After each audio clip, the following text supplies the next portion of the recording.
Hi, welcome to NSM cooking channel. இன்றைக்கி mutton gravy தான் எப்படி செய்யுதுன்னு பார்க்க போகிறோம். வாங்க.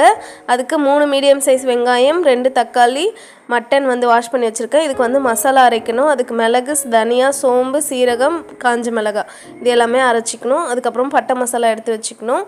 ஜாரில் அதை சேர்த்துட்டு வெங்காயம் கொஞ்சமாக தக்காளி சேர்த்துட்டு நல்லா அரைச்சிட்டு வந்துடுங்க. இப்போ ஒரு குக்கர் வச்சுட்டு 2 ஸ்பூன் ஆயில் சேர்த்துட்டு நல்லா சூடானதும் பட்டை மசாலா சேர்த்துக்கலாம்.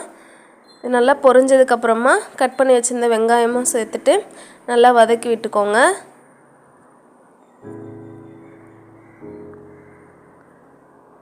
நல்லா கோல்டன் ஃப்ரை ஆகிற மாதிரி வதக்கி விட்டுக்கலாம். இப்போ 2 ஸ்பூன் இஞ்சி பூண்டு பேஸ்ட் ஆட் பண்ணிக்கலாம்.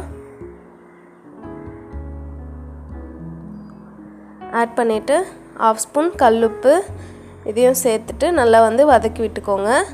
இப்போ நல்லா வதங்கினதுக்கப்புறமா தக்காளி ஆட் பண்ணிக்கலாம். ஆட் பண்ணிவிட்டு நல்லா வதக்கி விடுங்க. இப்போ 1/2 ஸ்பூன் மஞ்சள் தூள் சேர்த்துட்டு நல்லா கலந்து விட்டுக்கோங்க.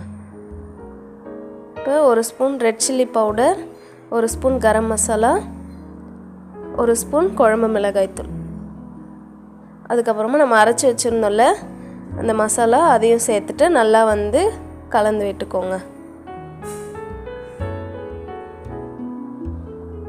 கலந்ததுக்கப்புறமா இப்போ வாஷ் பண்ணி வச்சுருந்த மட்டன் சேர்த்துக்கலாம். இது இட்லி, தோசை, சப்பாத்தி, பூரி எல்லாத்துக்குமே சூப்பராக இருக்கும். கண்டிப்பாக வீட்டில் ட்ரை பண்ணி பாருங்கள். இப்போ நல்லா கலந்து விட்டுட்டு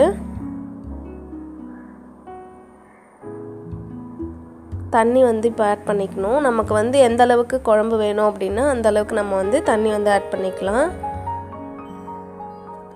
விசில் ஒரு 5 விசில் வைக்கணும். ஏன்னா இது மட்டனில், அதனால் இப்போ பாருங்கள், மூடி போட்டு மூடி 5 விசில் வச்சிடுங்க. அவ்வளோதான், 5 விசில் வந்துடுச்சு. இப்போ ஒரு 5 மினிட்ஸ் மட்டும் கொதிக்க விடலாம்.